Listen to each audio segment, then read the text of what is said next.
I feel like yesterday's race with Tyler Reddick ending up winning at Michigan was kind of a microcosm of his season so far. The race just showed that he and that 45 team improved as it went on. And it's got me thinking that Tyler Reddick now is finally starting to get a bit more of the credit that he deserves for the season he's put together. I'd honestly say that up to the Olympic break and even the last couple weeks, Reddick has been almost overlooked by the entirety of NASCAR's fans and a lot of the media. While those that focus on the championship battle are looking at the glossy, nice picks like Kyle Larson or Denny Hamlin, William Byron, Reddick has been just under the radar, which is insane because in any other season, Tyler Reddick would rightfully be shown as one of the championship contenders. So far this year, he has 24 starts, 2 wins, 11 top 5s, 17 top 10s, nearly 500 laps led, and a 10.5 average finish. Again, any other season, this is shown to be as elite as it is.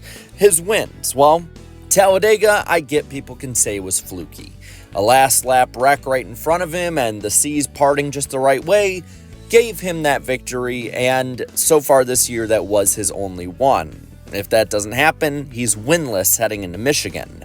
But Michigan to me is a statement win because, well, like I said, this race was built on by this 45 team as it went on. And to me, they could have had a lot more wins at this point, but they gave away at times points and wins. But Reddick again is a driver, as is 23XI as a team, an entity that really moving through the year gets better towards the end of it, peaks when it matters. He has as many top 5s as some drivers have top 10s, these drivers being Denny Hamlin, Ryan Blaney, and Brad Keselowski. Hamlin, a bona fide championship contender, Ryan Blaney having a much better season than his championship season last season, and Brad Keselowski, who is one that people are talking about having a better year than last and being up there as a fringe title guy again. Nearly every other race for Reddick is a top 5 finish, and this kind of speed, finishing 3rd, 4th, 2nd, 5th, you name it, but finishing in that top 5, running up there a lot, this screams being due for more wins. This screams that the floodgates could open after this Michigan win, because to run top 10, you can run in the middle of the pack for much of the day and peak at the end. To finish in the top 5, you have to be running up towards the front for much of the day. Yeah, you can get your way up there with strategy, but that is not the easiest way to do so. And these teams and cars are so equal that any kind of strategy that puts you up there when you shouldn't be will also probably get you shuffled back. And with that as well, you look at how, well, the next closest with top 5s is Kyle Larson and Denny Hamlin with 9. They each have 4 wins with Larson and 3 wins with Hamlin, and are ones, again, that we look at as championship contenders. Top 10s, well, he has 4 more than the next closest. Those closest are Bell and Byron, each with 3 wins apiece. And when you also look even more in depth on it, he's on pace so far this season to have 25 or 26 top 10 finishes. That would be the most since Kyle Larson's 26 top 10 finishes in 2021. I think we all know how that season ended for Mr. Larson. And you add this consistency with the speed of top 5s, and to me, as long as this team and driver doesn't completely collapse like Martin Truex Jr. did last year, they should be easily in the round of 8 based on their speed and consistency alone. Yeah, there's some wild cards in there, but this team has the ability to perform well at them, as shown by Talladega this spring. And with it, you look at the laps led too. Only 3 drivers so far this year have more than 500 laps led. And well, Reddick has led in the last 3 races. I think that he needs to lead a few more laps to be able to truly contend with those that are leading a lot. But when you're consistently up front, eventually the laps led will also be something that comes with that speed. And look at the season overall, the momentum this team has heading into, again, what most see as the most important time of the year. 7 straight races of 6th or better right now. The last 3 races have finishes of 2nd, 3rd, and 1st. This is perfect timing. This team could have peaked in the early part of the year like others have, and then tried to regain that momentum.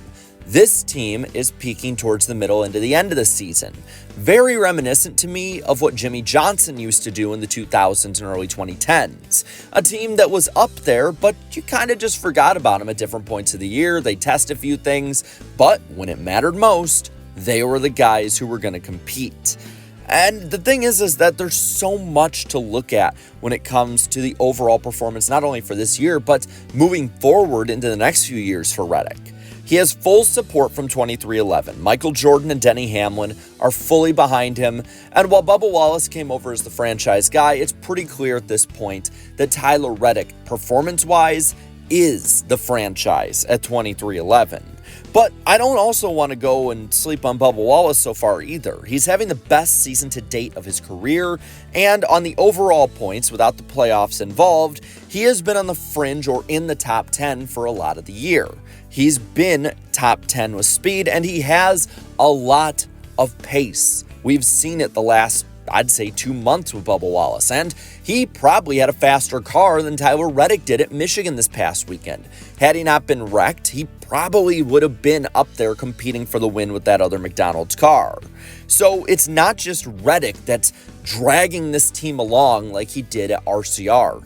This team is matching how Reddick is doing, and they're getting better again as the year went on. 2311 has done that every single season it's been in existence in Cup, and Reddick is easily falling into place with it.